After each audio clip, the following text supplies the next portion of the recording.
All right, y'all, before we start, because some of y'all be tripping, under the advice of counsel, I got to add that the views, thoughts, opinions that are expressed on this podcast are mine and mine alone. They do not represent my employer. All right, let's go.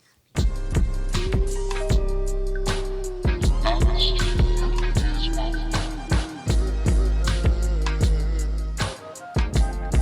I was like, damn, do we really want to get into this discussion? Because if we get into this discussion right here, y'all.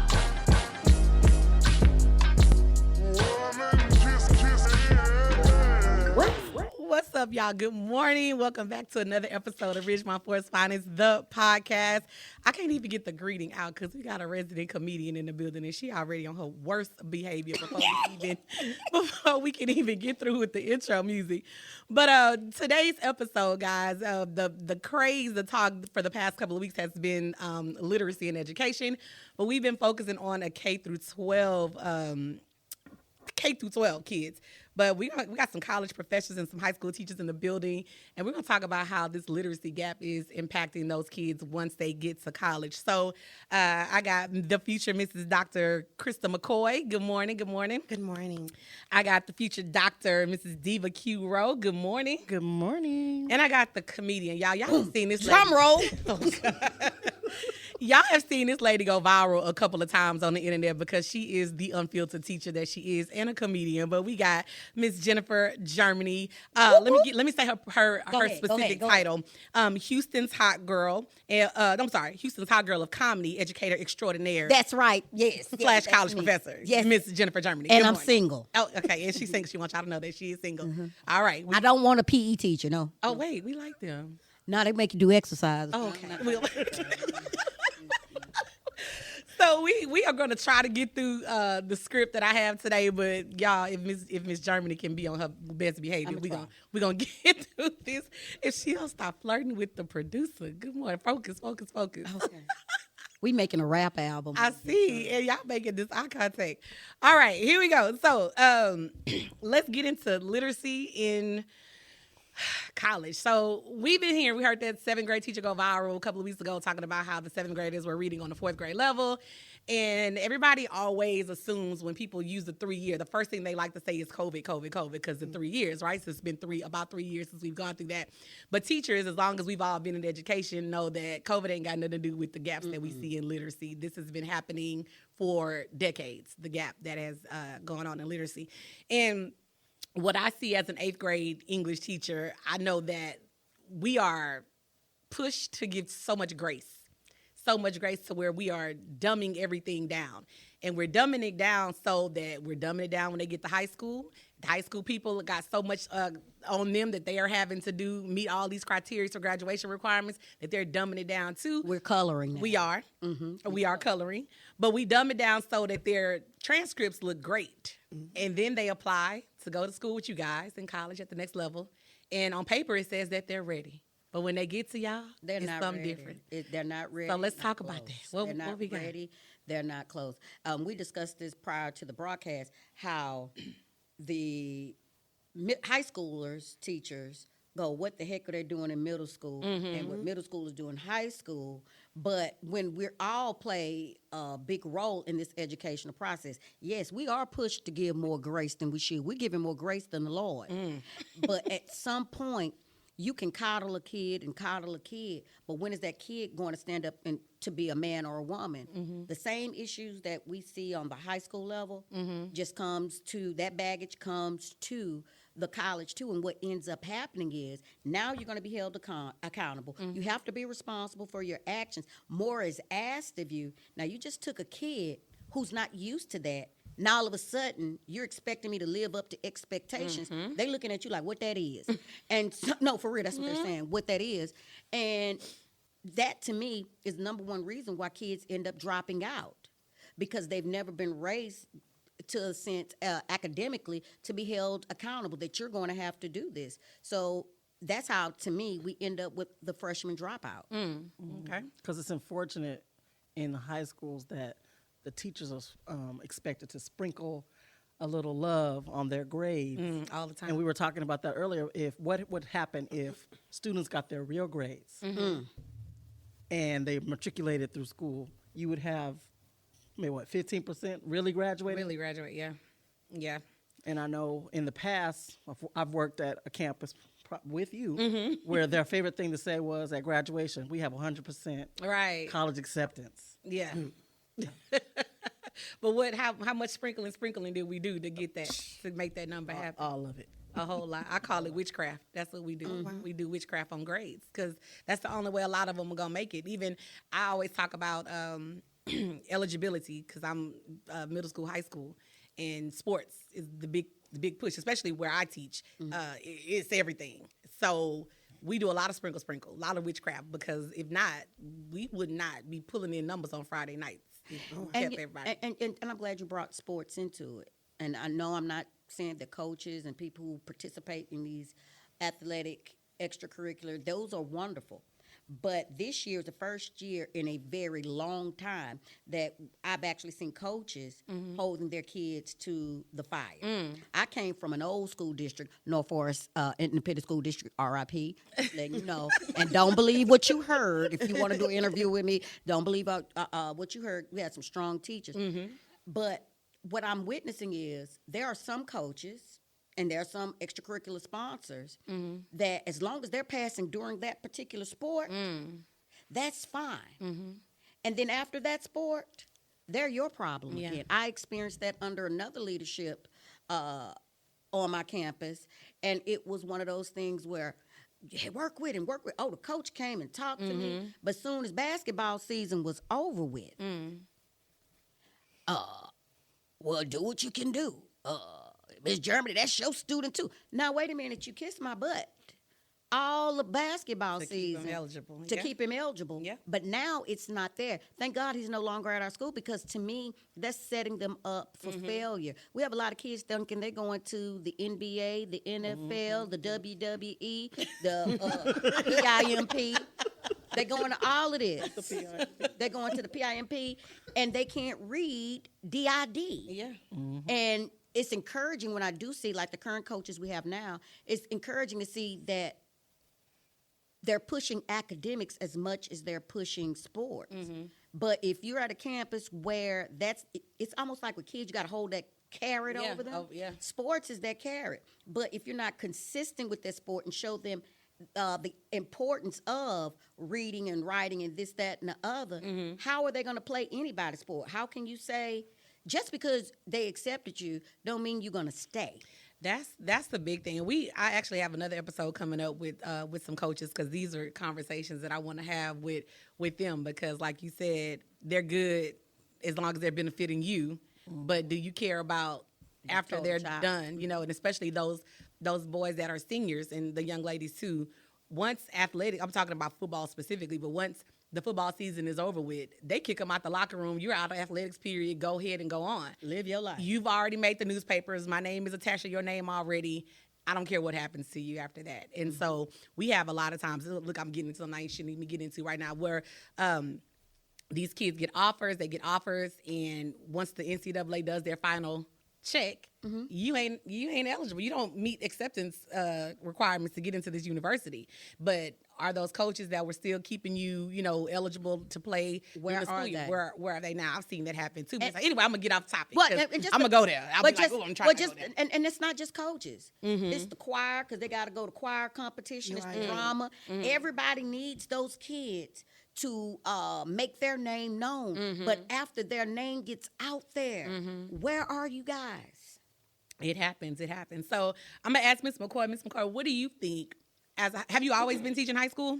Yes. Okay, so as a high school teacher, what do you think are some of the root causes of these kids and their inability to read and to write? Do you think it happens before they get to you guys, or? Absolutely. It starts at home. Okay. We People have hate to hear to that. address the biggest elephant is in the room, that learning to love to read starts at home. It comes from your parents. It comes from whoever is in your life. I know growing up as a child, my mom pushed education. She pushed reading. She read to us every night. Everyone doesn't always have that. We don't have access to books like we think that we do. Just recently, I'm also the student student council advisor. Okay. So we did a Books and Cocoa drive, and we do that. We started doing that every year. And what we do is we partner with our feeder school and our elementary school, and we decide that we're going to get books for small, elementary level books and give them to like a second grade class, and then build the libraries of the students within our community, because we realize that a lot of our students just don't have access. They can't get to the library for whatever reason, or they can get to that library, but maybe they can't check out those books. So, because when they bring them home, they're going to get destroyed because they don't have anybody at home making sure that, hey, this is not ours. We need to take this back. Right. So now they can't no longer take those books home. So the time that they have, they can only, have that little amount of exposure. And so it starts at home.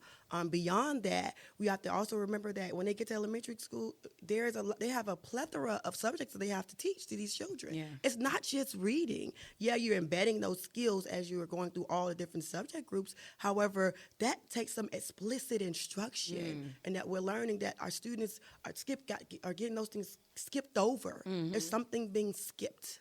There's something being skipped in order for us to reach a level of standards, or maybe that's because we're teaching to the test primarily.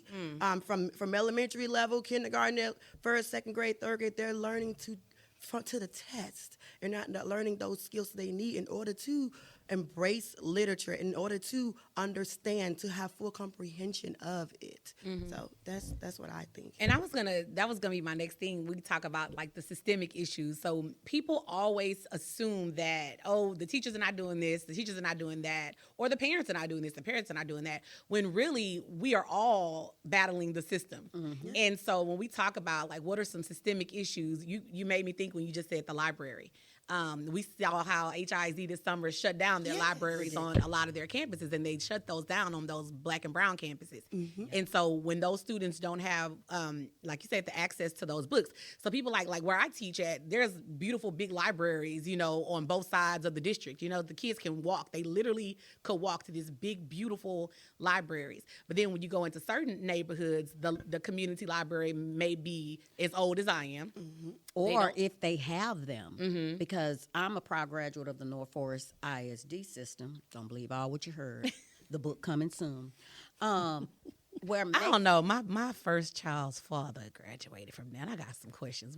I'm gonna believe everything I heard. Okay. We'll talk about I got it later. Go ahead. But in that area, the closest library for just that entire stretch of Mesa Road, there is no library. Now that HISD has pulled that number, which I think is the dumbest thing on the planet, now where they did have access to the library at school, where are those kids expected to go? Now you're expecting them. Remember, they're socioeconomically disadvantaged, except for when it comes down to Jordans. They got money for that. But what I'm saying is, you're expecting them to walk a whole 30, 45 minutes to the next closest library. In communities that are dangerous. Let's just call a spade a spade. You're right. Homestead, Texas, baby. That's where I'm from. But what I'm saying is, look at how far a library is. Right. And it was very discouraging to hear that one of the largest educational firms, I don't call it a district, because until you start being about the business of education, of kids, you're just a firm. Your business. Exactly. You're adding an extra plight, another issue on top of an issue that we already have. I remember when I sat on the board at one point, Smiley High School had to be reconstitution, and I was on their committee. And we're sitting here meeting one-on-one with the guy from the state because we had to answer some tough questions. Well, let me go back because I think it's important for readers, for listeners who may not be familiar with Houston. I got listeners from all over. I found I have like people all over listening. But Houston ISD is now over of all the schools. North Forest. Okay. So, but when it was under the North Forest ISD, they were trying to figure out, why is it your scores are so low? Why is it this? Why is it this? And we were telling them, like, look, before we can even get to reading or writing or anything, we have to address those social emotional issues. Yeah. Tay not gonna come in here acting appropriately when they're hungry. And we start telling them some of the things that we were doing to kind of combat some of those issues to get them right for school. And the man sat up there from the state and said, all those things are great that you're doing, but at the end of the day, y'all responsible for reading and writing. It's like he okay, that's nice that y'all doing that, but we didn't ask you to do that. Yeah. Y'all need to focus on reading, writing. But what they failed to realize is there are some needs that needed to be addressed before you can even get them to cooperate. Just ask yourself, my stomach is cramping from hunger Right. and reading a book. Which one you Which going I'm to take care worried of about. first? And I think with the public, the state especially likes to make it appear as though they're pushing for the social emotional the well-being of these kids, but we know behind closed doors It's just for paper. this is just to look good. Checking the When box. at the end of But the if day, they want us them numbers. If you look at the social economic disparities, okay, and how the foundation comes with, we know mom and dad are not together, most likely. You know, grandma might be raising them, whatever. You might be taking care of brother and sister, etc. And the time it takes to do those things. And you want me to choose doing one thing over reading. Let's be serious. Social media, it teaches our children. They learn stuff from TikTok. They learn stuff from Instagram. And some stuff on TikTok is very educational. Very. I agree. But when I see students, when they come to me on a college campus in an English class, and they tell me they've never written an essay. Yeah. And I'm like, come on now, really? Yeah. But at even I had one class, I'm talking about a college English class, literally had to teach the parts of speech. Yeah. Because they didn't know subject-verb agreements. Yeah. And that's my responsibility. I felt responsible because it could have been anybody like, well, we finna keep on moving. Yeah, but here's the thing with that. I'm glad you brought this out. I told you we weren't going to be on script. But here's the thing with that, right? So this year I've been tasked with teaching one 7th grade writing class, right? I don't do 6 or 7th. It has to be 8th or up for me to be sane. But I did a favor, so I got a 7th grade class. And I'm not on the curriculum, right? Because the curriculum is saying they should be writing all of these essays right now. But I have kids that literally, one kid asked me the other day, Miss, what's the adjective again?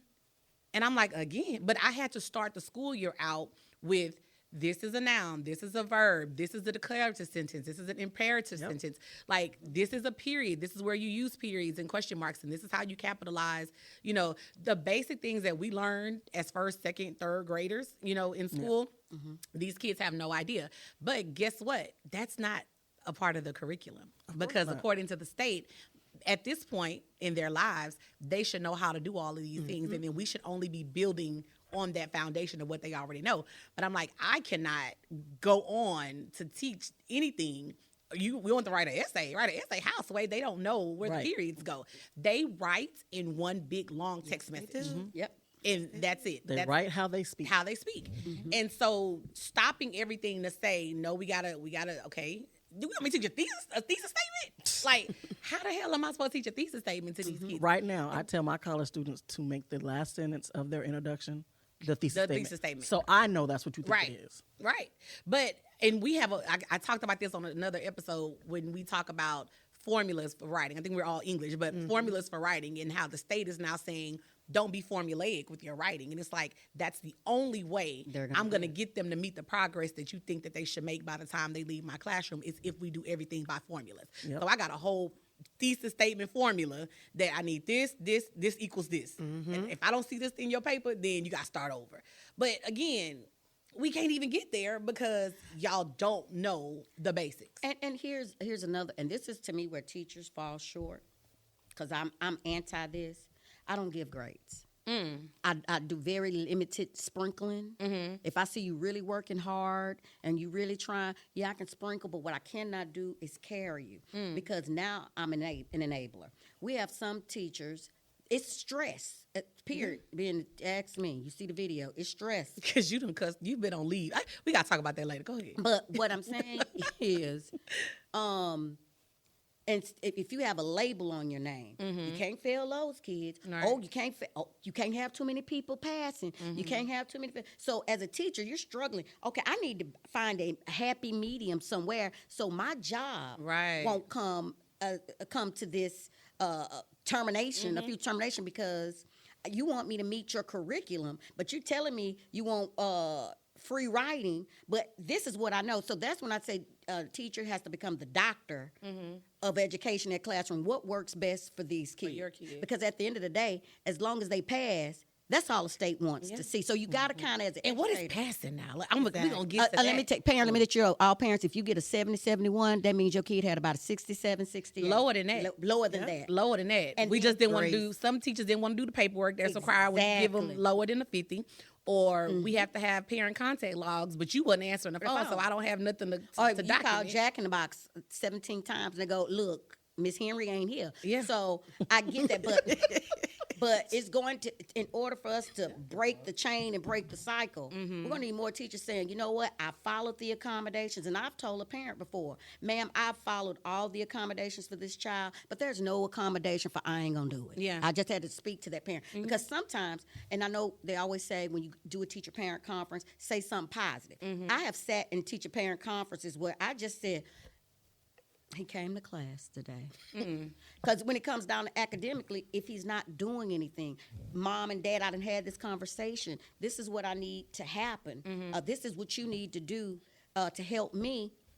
And that ain't that your job? So when we the topic started going crazy a couple of weeks ago about literacy, even though it's been coming up forever, I think this teacher's video just happened to take off and somebody go out. viral. People you have, and I say it's the newer age of parents. It's not our parents group or the group that we grew up in.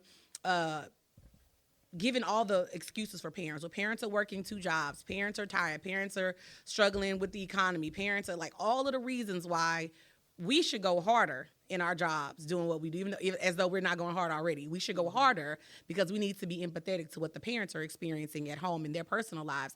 And I'm like, hey, pause. We're parents too. Yes. We're struggling with the economy just like everybody else is struggling with the economy. Most of us, most educators I know, got some other jobs in order to make the ends meet, whether it's legal or illegally. So, You show right. So it's not. I get so frustrated hearing about all the things that parents have going on, and it's like, okay, that's. I hate that. I empathize with that because I'm going through the same thing too. However, this is where we are. What are we going to do to fix it? And I grew up in a 2-parent household. Both of my parents worked 2 jobs. My dad worked on the weekend, his second job. My mom worked her second job from 4 to 8 in the evenings or 4 to 10. I can't remember what the hours are. But we knew by the time my mama died at that door at 10 o'clock, our homework, spelling list, math work, everything had to be laid out. It was 3 of us in the house. Everything had to be laid out at the kitchen table and where you sat to eat your dinner. So this was my spot. This was my brother's spot. That was my sister's spot. My mama would come home, double check the folder. We had to come on. If we did not come on with that folder, that agenda, with everything, we was gonna wake up with her ass whooping. That's my right. mama just didn't play that, But everything had to be checked off. But it's about what's important to you as a parent. And even though I got grown kids, but I'm tired too. I gotta manage the college kid. I don't give a damn. I still manage you because you ain't wasting my money. The 16-year-old, I'm gonna have to drag you by your teeth across the stage, but we're gonna get there. So I'm in your Google Classroom checking off. My daughter the only one with some damn sense in the house as an 8th grader. But you have to go. You just have to do your job as a parent. It just is what it is. And here it is. Now that we are dealing with college students, your mama's gonna tell you if she anything like my mama, you grown and gone. Chris Tucker said it best. When your mama start buying peanut butter with no jelly, that means you need to go buy your own jelly. So most parents, once they get you across that hump for high school, they're done. But mentally, that student, when they come to first year college, they're still thinking, I can go tell my mom. I have had to tell a kid, go tell you, who gonna talk to her? And if she don't find that paperwork, I really ain't got to talk to her. Exactly. So we have parents, and then I'm going back to what I was saying about teachers. I love every teacher, but we got to be honest with these parents. I don't care if you want, because to me, I have this thing, I got to be able to sleep at night knowing I did what was best. Sometimes you have to You tell. old school teacher for real. I'm old, baby. Old school. I If love I could bring out my old roll book with the balance and stuff, all this technology. Now, I'm finna blame you for what's wrong with my child dad then, because I think he probably must have been a product of your environment. Well, let me tell you, if he went to the Forest Brook School, I understand. Oh, Lord Jesus. He went to Forest Brook. No, he went to Smiley. Oh well, he must have been. He wasn't. Okay. He's gonna kill me. Sorry. Say no. But sorry. we always want to make the parent feel good, Right. okay? But we can't, because parents gonna go by what you say. I don't understand. He was smart and he could read in second grade. Now, why he in the ninth grade and he can't read? Well, ma'am, let's just put 2 and 2 together. Past 5 years. Past 5 years, hasn't read a book. Yeah. And then, too, teachers, again, we have such big hearts. We want to, they're doing great. But sometimes, yes, they're doing great at these times. But, ma'am, this is what they're not doing great. Right. They'll walk away from that conference, whatever you highlight the most, if you show more energy on, and they always come to school well-behaved and That's nice what they gonna looking. stay on, Oh, yeah. that's good. That's good. Yeah. But that has nothing to do how they're struggling academics. I watched the whole child take the STAR test, and I had to go. I think I came to you. This boy asked me, how do you know when you're done?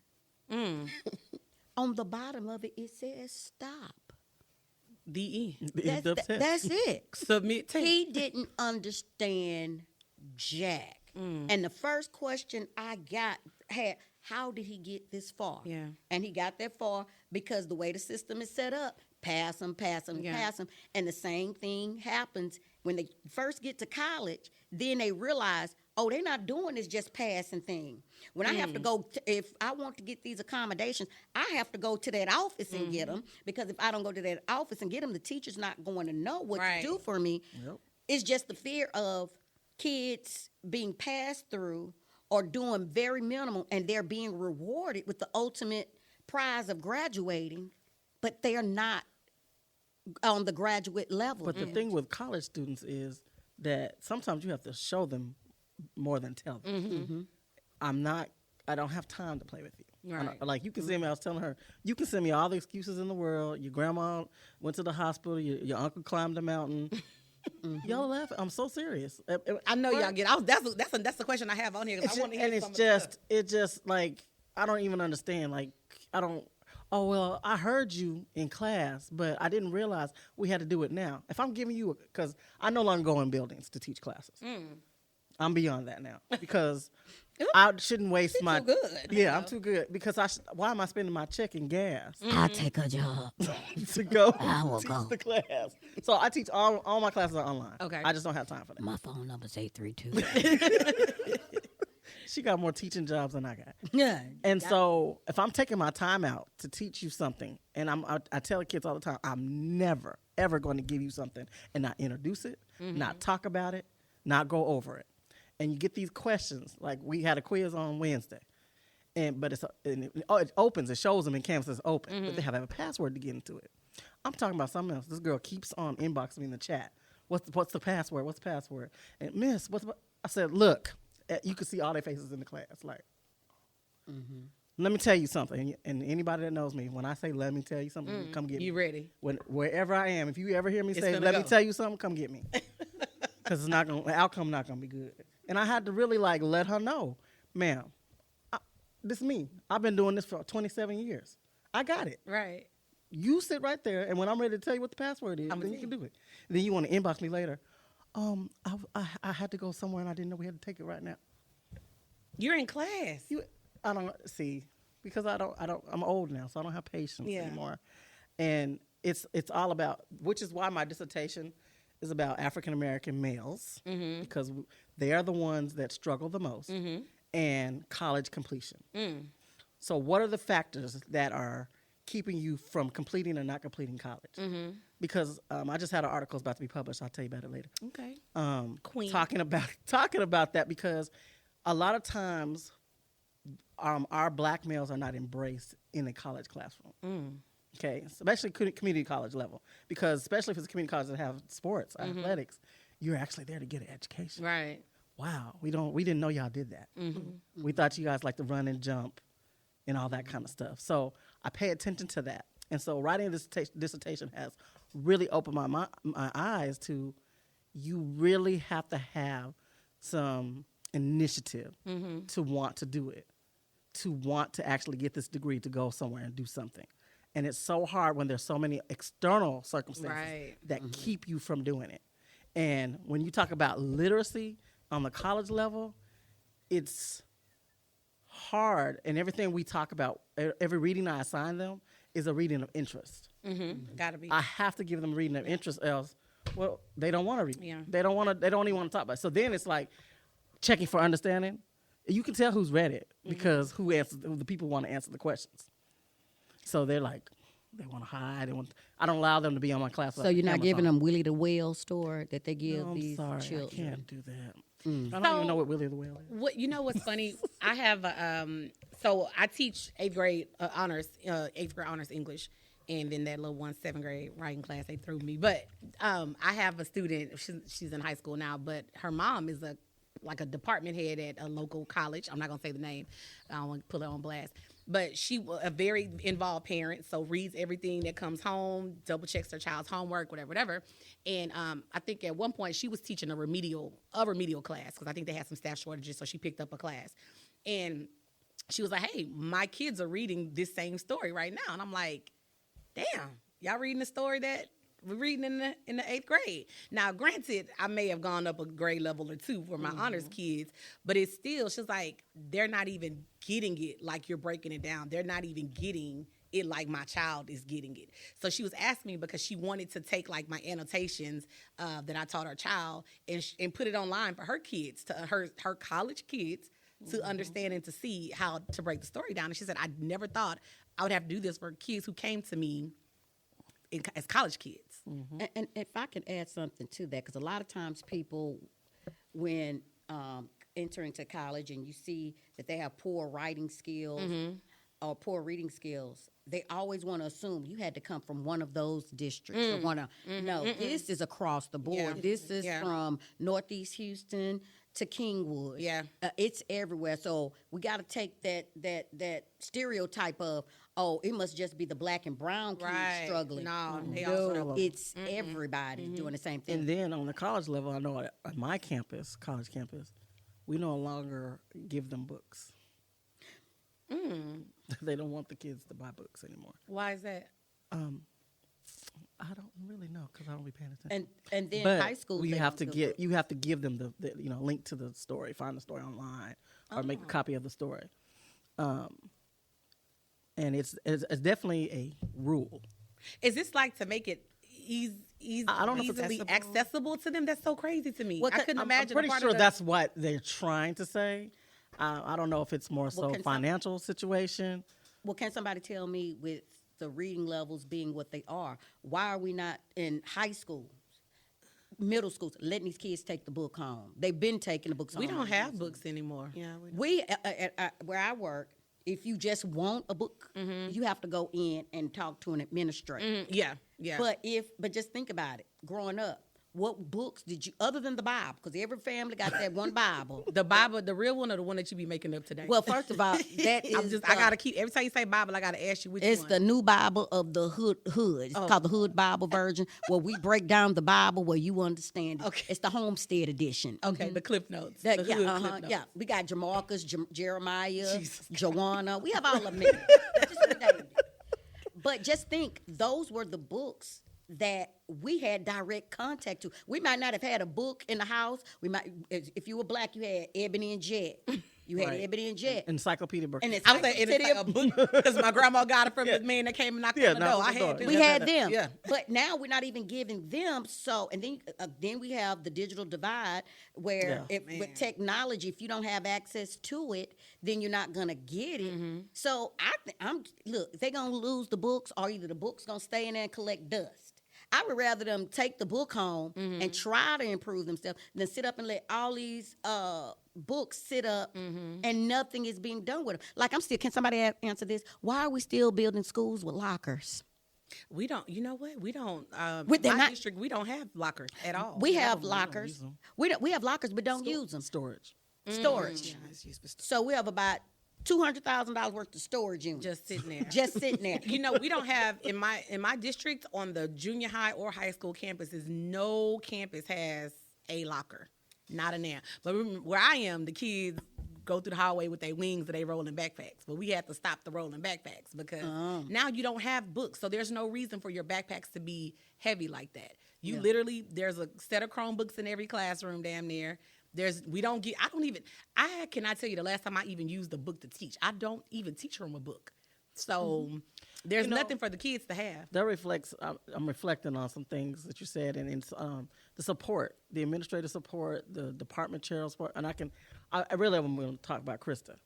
Now, Krista's she was an excellent teacher, and someone came to me and asked me to support the department because I'm not in the classroom, and I sat in those department meetings with them, and I try, but I'm busy. You know, testing season, it's a lot. Plus, I wear 500 other hats. Right. And when you have somebody as good as her educating these kids who only been teaching 2 years and 3 years, where people think she's been a veteran teacher, and she's asking for help so she can help her kids. And it's not a help like, help me teach. It's like let me know what I am doing correctly and what I'm not doing correctly, and help me formulate a plan to change it. Doing that.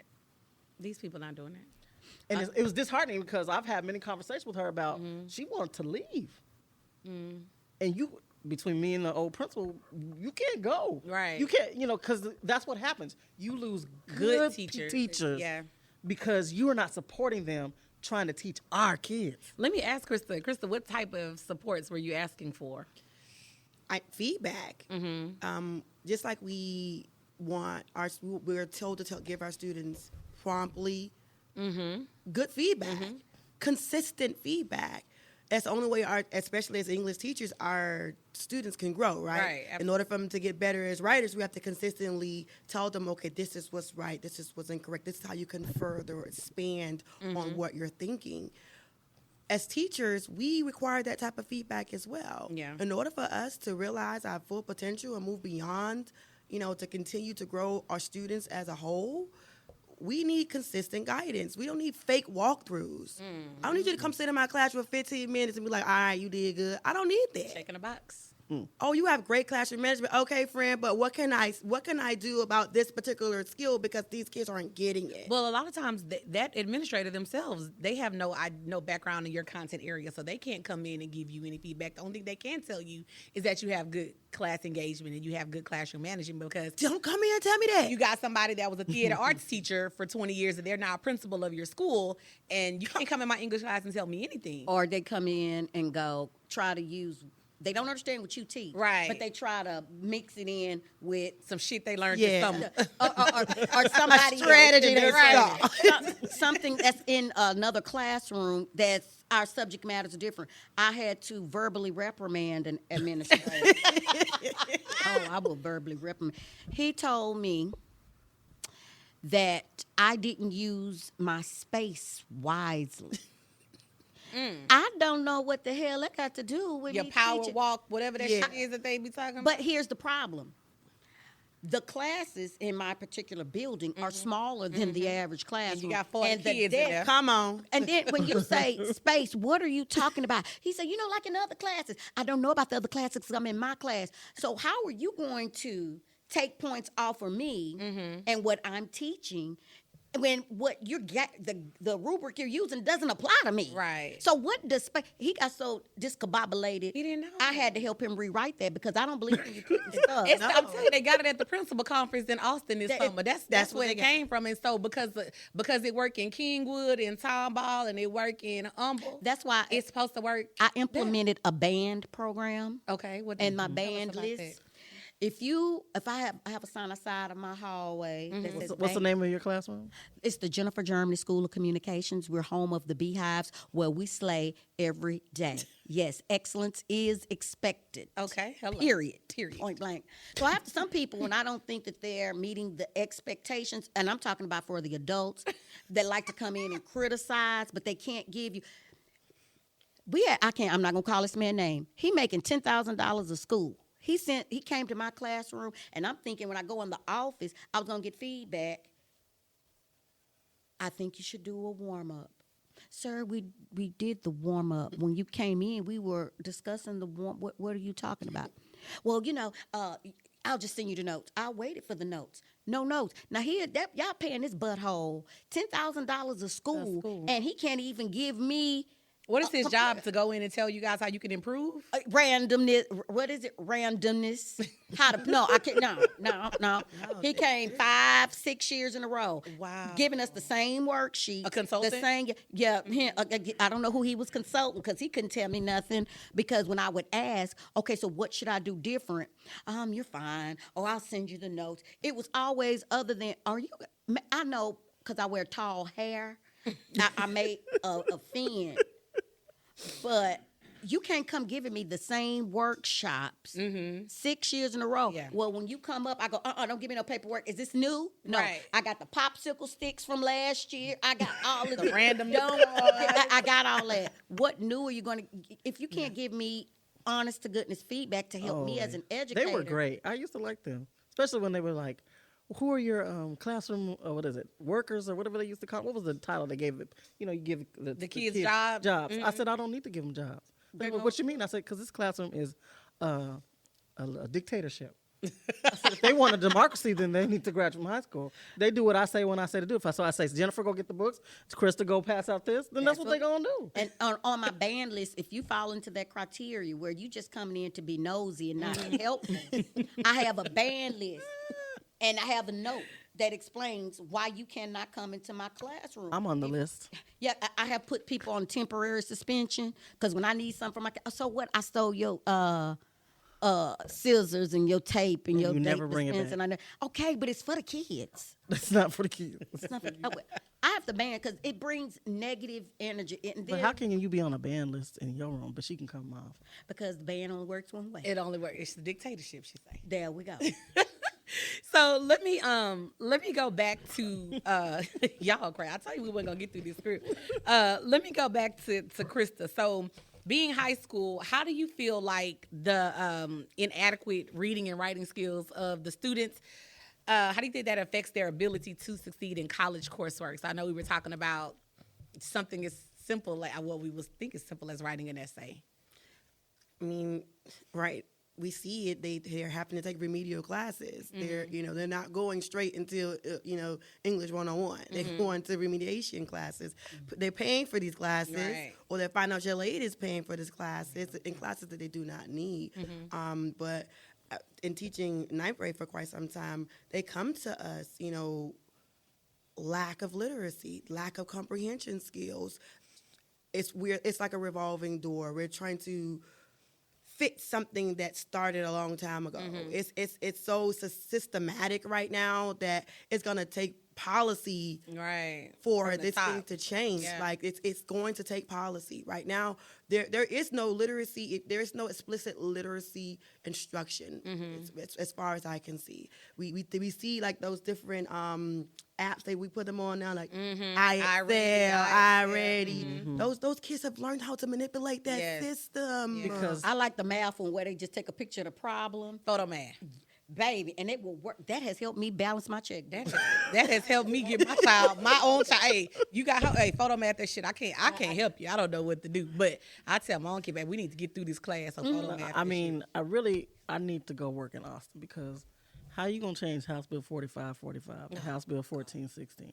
I know one of my coworkers, Mrs. Snows, hey girl, loves to hear me talk about House Bill 1416 because it's the bane of my existence. Tell the people what 1416 is. So basically, any student that is responsible for STAR has to, if they did not pass any of the STAR tests in that grade level, the next year they are accountable for either 30 hours or 15 hours of accelerated instruction. For our ninth graders, they take English, they take reading, math, social studies, and science. Now, and when they get into high school, they take English 1, Algebra 1, and biology, and then they take U.S. history in 11th grade. And the English 2 in the 10th. And the English 2 in the 10th. And we're responsible for making sure that they get the accelerated instruction in all those courses, even if they're not taking the test. Then they have AEP, which is if they didn't pass it in 7th and 8th grade, then they automatically have to take the 30 hours.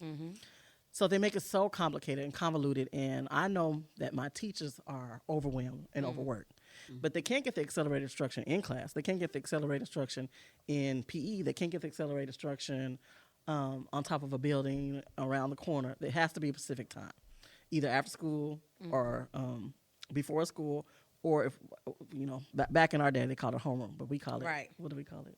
I call it still Intervention. They We call it- gave a creative name. I made a TikTok about this. We gave some creative names, and all the parents who were saying, "Oh, I'm opting out of 45. No, you not opting can't. out of shit. Your kid gonna be here. Yeah. And Even if you signed even it or if you not, signed, I just don't have to give a let you damn. know. They be like, oh, they found these creative letters online from this parent Facebook group. That parent Facebook group hates me, by the way. They hate me. They all done tried to go off on me on social media.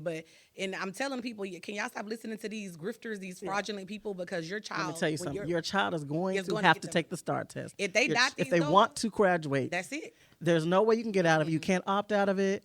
By the time when they get to 12th grade and they ain't passed none of those tests, well, I don't know what. I guess y'all gonna move to a different state But you know what? Here's where because they got to take it in Texas. when we're talking about the systematic debacle of it all, Mm-hmm.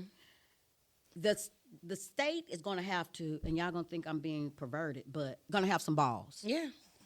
The state is going to have to stick with something and be able to stand against the pressures of different parenting groups and this, that, and the other, because they know what the problems are, but they're trying to appease the parents and it's so much. Have your parent groups. That's great, but be informed.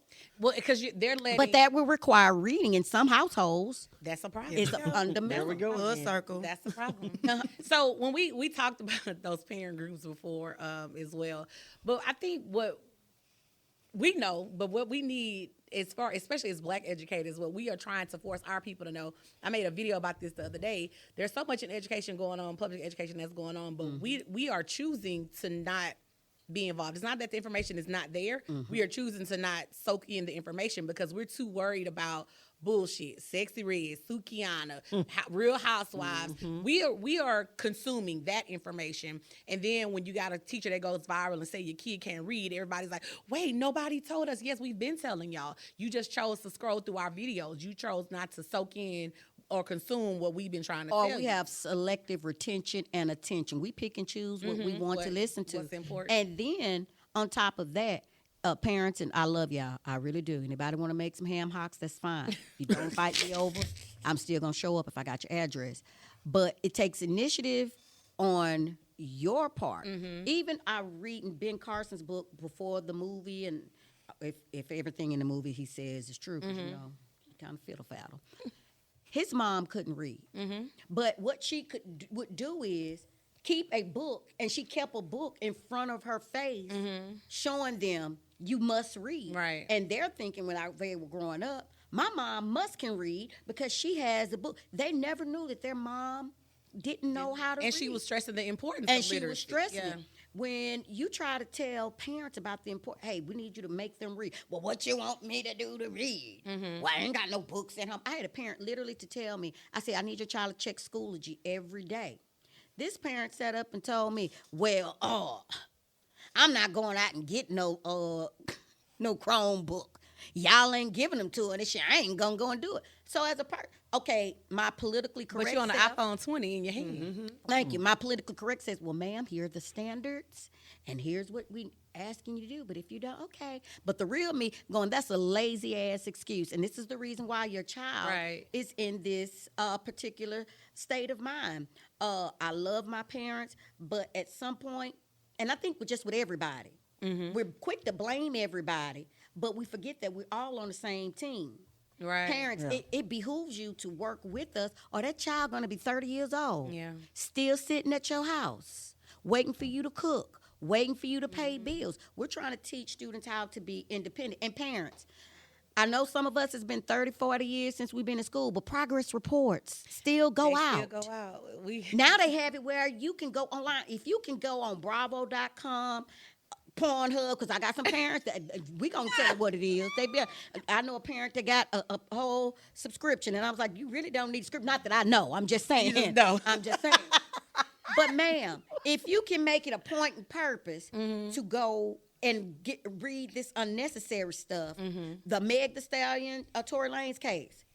Every one of my parents was up on that. Oh, he did it. Everybody. But when I ask you about this reading, well, I know the teachers got it. No, we don't. No, we don't. We That's the tried. reason why. And then what aggravates me is no parent should be in denial or not in the loop. You don't even have to wait for a progress report. Right. But do you find that it's because they're now in high school? Because they're high school, they figure they got this, they got this. Well, it happens in middle school. I'm gonna tell you that too. They let go. They let go early. Because here's the thing, they've been told that their kid is fine. Yeah, their kid is absolutely. this. So Absolutely. they're going by what we, that's why I say teachers, and I'm a teacher, proud teacher. I'm just going to be honest with you. Yeah, he's good at this and this, but this and this, we're struggling with. Right. We can't emphasize the per se the good of it. And all they got good in your class is That's the problem, because the parents are not trusting us anymore. Sure. I mean, I remember I was in second grade, and that lady told my mom I didn't know my times tables. My auntie Maxine pulled out them time, and my mom and my aunts are educators. Pulled out them time. I guarantee I knew them 2 days, all of them, because she took the time. Well, they didn't know that. Right. It wasn't that I didn't want to know them. I probably just wasn't like interested in learning them. Right. And I've always been a forward thinker in education. Nobody had to worry about me doing my homework. I'm gonna do my motivation was A, because you got awards. See, I like the Yeah, I like the reward of it. You didn't get a certificate. You got a plaque that was wood, brown with the you were brass in a on rich it. school district. Exactly. Well, I didn't grow up here in Texas. That's part of it. I still got all my papers. we Yellow faded paperwork. Yep. So I mean, my motivation was intrinsic, right? I motivated myself. I wanted all A's. I wanted a 4.0. These kids don't have that. Like, my mom couldn't teach me. My mom taught second grade. So after second grade, she couldn't help me with my homework. Because in my mind, she only knew second grade. Right? So it was like my motivation was, one time we missed a day from going to Disneyland because I was perfect attendance, me. Oh, we couldn't leave early? Oh, no, we couldn't leave early to go to Disneyland. That was just you was that was just privileged, me. huh? Oh, yeah. So, If I was just right. a stop drug. Disneyland. Shit. Come on. No, Disneyland. She always taking her kids somewhere. Where's she going? But I just think if everybody stopped blaming everybody Work together. and just come together, what do you want? And teachers, and I love my teachers, stop using teacher lingo and jargon terms, because that turns people off. When Yeah, well, we talk about that a You lot gotta of times. stop. I hate sitting in, especially if I'm in a ART 504 meeting, IP meeting, and everybody's sitting at the table, and you got this one person here with this panel of 6 educators that are, saying out all these acronyms and these numbers and the data statistics, talking about their child, and that parent says, yes, I understand. And we know that parent does not understand, but that parent does not want to be intimidated or does not want to appear that they don't know, what we're talking about, and we're talking over their heads. Yep, and that And we're turns them speeding off. them through the meeting just to say, okay, here, sign here, sign here, sign here, and they have no idea. But the what they're opposite signing. side is run into a parent who do know their rights. Ooh, child. Oh, Jesus. Yeah, we done had them before. At my old district, we had a young man, and shout him out. You know who you are. He became a cool kid, and he had every just about letter on the thing. But he also knew what his art said, and he would remind teachers, "You can't do that. Good. You can't do that. You didn't teach me this. 250,000." And I didn't understand what the Now, little boy was run me my saying. coin. I didn't understand what the little boy was saying. I said, "You said 250,000. If you don't," and I finally asked, Yeah. "What's 250,000?" He said, "If you don't teach me right and follow the rules, that's 250,000." That's right. So I went to our special education coordinator. I said, "This boy got 250,000." She said, "Shut up. Yes, he does. Be careful what you say you'll do." He knows his rights. His mother knows his rights. So when he say you got to go through A, B, C, and D with him, Good. you better, because he going to tell you 250,000. And it was so funny until he would go, "Mr. Such and Such, I'm going to get $250,000 off of him." He was and just you- going. It made That boy knew his he compensatory knew. damages. Run him He his coin. knew, run him Now.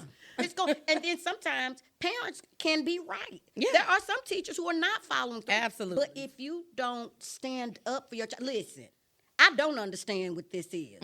So I need y'all to break it down for me. What is this? What is this?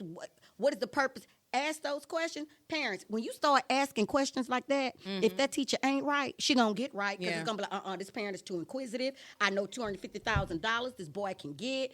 That's gonna make, if you have even if you have the worst of the worst teachers, that's gonna make that teacher seek out, what can I do right? Because that boy gonna have my job and $250,000. So, Shameless plug. I have written 3 ebooks for children to help understand their instructional accommodations. I have one for the elementary level, middle school level, and the high school level. Link is in the bio. Yeah. Okay. Shameless plug. Shameless plug. I got a plug. I'm writing a book Okay. called "The History of Hard Bodies" and why it was a social Wait. and Pause. economical. Wait, hard bodies like. Yeah. Oh, wait. Yeah. I'm writing a book on it on how important. I'm just kidding. I was like, wait a minute. We not But no, doing but this. seriously, when I ask kids to read, I always find out what are you interested in. If they're into rap music, I'll find books that are related to rap. I'll introduce them to old school rappers that have inspired the new generation of rappers. So that's how, and parents, this is just a ideal. Find stuff. You know, your kids interested in cars, they got books in the store. Yeah. They got libraries. Come see me. I got plenty of magazines that I subscribe to that I didn't know I was subscribing to. Come pick them up. Jesus Christ. But starting off with something that they're interested Right. in. One of the best speeches I've ever heard a student give was a young man, and I used to always get on him in class about watching these videos. With these videos. And we had a debate, should pornography be banned, this, that, and the other. This boy wrote a whole speech about the social economic benefits of the pornographic industry. Oh. I said, oh my God. I knew that I was the evaluator, I was getting evaluated, and I said, I am going to get fired if this boy's speech is vulgar. This young man had one of the best written speeches. He had his 3 main points, and you would think it would be a T and AIDS type of speech. No, he talked about without pornography, how so many people would lose jobs, and how is this. I was like, okay, but I don't think I could do it. But he made a really good point. He said, I did my research. I said, I don't want to know how you did your research. But what got me and the rest of the class was his attention getter. He stood up and said, Oh, Lord Jesus. I like porn. I said, oh, my God. And I looked at my evaluator, and I'm going to pick up my last check. Because you know it's It's coming. I know I'm getting ready to get fired. He said, I like porn. My mama like porn. I said, my God, my daddy like porn. He started naming porn stars and this, Lord. that, and the other. But then he said, but today we're going to take a realistic look at pornography. Even the evaluator was like, damn, that was good. Is this is a high school class or your college class? This is a 9th grader. No, he's a 10th grader. Oh, I was in the Lord. forest. I'd be in the unemployment line. I would be, so fast. Yeah, but you can do that. But see, here's the thing. Where you would think he would be going in a direction of just being doing something foolish, Vulgar, he came out with how much money, all the people, you know, how big of an industry it is, and how much it would impact the economy. And I'm like, when I saw his parents, that's where the problem came in. The one was like, my son just loves your class, and she went to shake my hand. I said, oh no, your son already told me what you like. You're not touching my hand. But come to find out, the kid was into cinematography. I can't get that out. He wanted to be a movie director. Okay. And he was like, well, Porn movies. well, probably. He had ambition. But he had ambition. He There we knew go. what. But the thing was, starting with reading, encourage them to start off with something they're interested in. If you start them off with Willie the Whale, they're gonna get bored with Willie. Only Willie we know is Uncle Willie. We ain't coming in contact black people. Not enough of us swim to just go play in the water like that. But start off with something that they enjoy. Ask them. First of all, parents, I know y'all hate to do this because I got a set of twins. I hate talking to them because I don't understand what they talking about half the time. It's and juice. Have a conversation with your kid. Yeah. What are you into other than TikToks and this, that, and the other? And then go and find material that goes with that subject matter. That's a good start. It'll give them a head start. But we got to stop blaming it's this person's fault. It's the teacher's job. It's all of our job to get that kid. Because to me, as an African American, it hurts me when I see young black kids or kids of color don't want to read, can't read. It's hurtful. Right. It takes me back to the time of slavery where, and even after then, well, it was against the law. You could be killed if you read book. So I always tell them, y'all, I got this dope stuff coming out now. I got what you got? I got that Tupac book. I got that Tupac book. I'm like, y'all know a long time ago, it was against the law to read, right? I said, so y'all better read up all you can. It's got to be some inspiration, some motivation, because we cannot continue to operate off of icons. And that's how a lot of children and even adults, and I'm not the only one. I told y'all this. I'm going to pause you right here because I know this story finna come. We're going to pause and go to a second segment. I have to stop her because she's finna go. Y'all better read. We're going to go to the second segment, so y'all hang tight. We'll be right back.